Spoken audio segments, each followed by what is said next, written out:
Assalomu alaykum va rahmatullohi va barakatuhu. Durus 1-kitob, 11-dars, nihoyasi 61-bet. Hada sariri, bu mening yotog'im. Va hada kursiyyi, va bu mening kursim. Va hada maktabi, va bu mening yozuv taxtam, yozuv stolim. Saati va qalami va kitabi alal maktabi. Soatim va qalamim va kitobim yozuv stolining ustida. Ala asli harfi jar, uning arab tilida belgilab qo'yilgan ma'nosi bor va uning ma'nosi bu o'rinda majrur ismining ustida bo'lishlikdir. Ya'ni alal maktabi, yozuv stolining ustida degani. Va bu harfi jar mutaallaqqa muhtoj va uning mutaallaqi umum joylashish ma'noda fe'l yoki fe'l ma'nosidagi ism bo'lganligi uchun tushirilgan. To'liq jumla saati va qalami va kitabi mustaqarrun yoki istaqarra alal maktabi bo'lgan. Soatim va qalamim va mening kitobim yozuv stolining ustida joylashdi yoki joylashgan bo'lgan. Va haqibati tahtal maktabi va mening sumkam yozuv stolining ostidadir. Nafizatu ghurfati maftuhatun, xonamning derazasi ochiq. Hazihi ghurfatu akhi va tilka ghurfatu ukhti. Axun akaga ham, ukaga ham ishlatiladi. Gapiruvchining maqsadiga qarab aka yoki uka deb tarjima qilinadi. Shuningdek, uxtun so'zi ham opaga ham, singilga ham ishlatiladi. Gapiruvchi so'zlovchining maqsadiga qarab opa yoki singil deb tarjima qilinadi. Hazihi ghurfatu akhi, bu mening akamning yoki ukamning xonasi va anavi opam yoki singlimning xonasi. Ghurfatu akhi kabiratun, akam yoki ukamning xonasi katta va ghurfatu ukhti saghiratun va opam yoki singlimning xonasi kichkina. Ghurfatu akhi amama ghurfati, akam yoki ukamning xonasi mening xonamning oldida, ro'parasida. Va ghurfatu ukhti amama al-matbaxi, va opam yoki singlimning xonasi oshxonaning oldida, ro'parasida. Li akhun wahidun ismuhu Usamatu, mening bitta akam bor, uning ismi Usoma.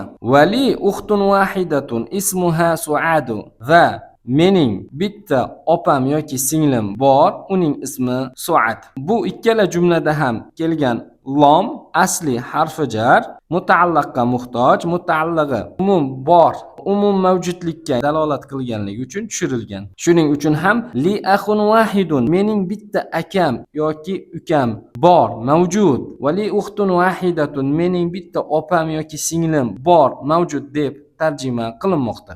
Abi va ummi fi tilkal ghurfatil kabirati, otam va onam anavi katta xonada.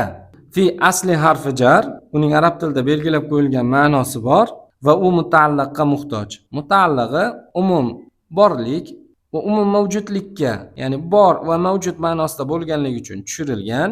Ya'ni ana u katta xonaning ichida otam va onam bor, mavjud ma'noda. Fi harfi jar, tilka ismi ishora, mabni ism.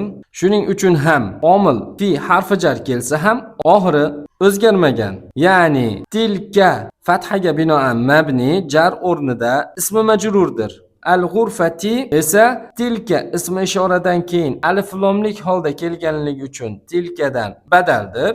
Al-ghurfati badal, tilka mubdal minhu va badal mubdal minhuga erobiy o'rniga ergashmoqda, chunki tilka ismi ishora majrur o'rnida turibdi. Shuning uchun ham badal mubdalga ergashib oxiri kasralik majrur kelmoqda. Al-kabirati esa g'urfatidan na'tdir, ya'ni izohlovchi va bayon qilguvchi sifatdir, chunki man'ud ma'rifadir. Demak, al-kabirati na'at, al-ghurfati man'ud. Na'at man'udga erobida ergashib majrur kasralik kelmoqda. Ana uhibbu abi va ummi va uhibbu akhi va ukhti. Men otamni va onamni yaxshi ko'raman va akam va ukam va opam va singlimni yaxshi ko'raman. 11-darsda kelgan ikkinchi mashq. 62 betga to'g'ri keladi. Iqro, o'qi, ya'ni o'qib tarjima qilamiz. Uhibbu abi va ummi. Otamni va onamni yaxshi ko'raman. Uhibbu akhi va ukhti. Akam yoki ukam, opam yoki singlimni yaxshi ko'raman. Uhibbu zamili. Kursdoshimni yaxshi ko'raman. Uhibbu ustazi. Ustozimni yaxshi ko'raman. Uhibbulloha. Allohni yaxshi ko'raman. Uhibbun nabiyya sallallohu alayhi va sallam. Payg'ambar sallallohu alayhi va sallamni yaxshi ko'raman. Uhibbul lughatal arabiyyata. Arab tilini yaxshi ko'raman. Bu jumlalarda kelgan uhibbu fe'li o'timlik, mutaaddi fe'lidir. O'ziga maf'ulun bihni talab qiladi. Mutaaddi fe'l nima? Maf'ulun bih nima? Uni o'z o'rnida o'rganamiz. Bu biz o'rganayotgan bosqichga murakkabroq.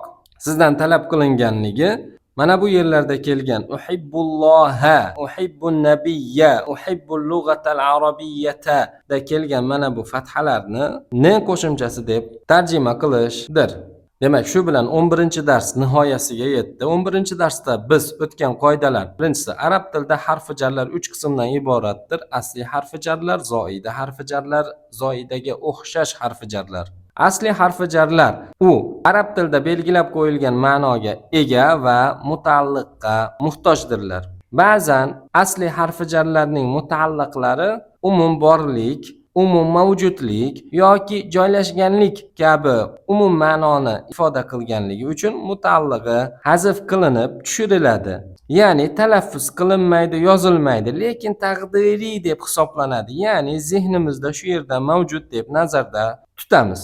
Ikkinchi o'rgangan qoidamiz: ba'zan zohiriy ismlar tushirilib, uning o'rniga unga munosib bo'lgan ismi zamir keltiriladi va uning foydalari bir qancha bo'lib, ulardan 3 tasini o'rgandik. Qisqartirish va ixchamlashlikdir. Ikkinchisi talaffuzda tilga yengil qilishlikdir va o'zidan oldingi gapga zamir orqali bog'liqlikni kuchaytirishlikdir.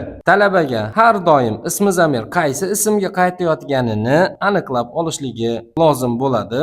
Hamda 11-darsda 8 ta lug'atni o'rganibmiz. 12-darsda ko'rishguncha assalomu alaykum va rahmatullohi va barakatuh.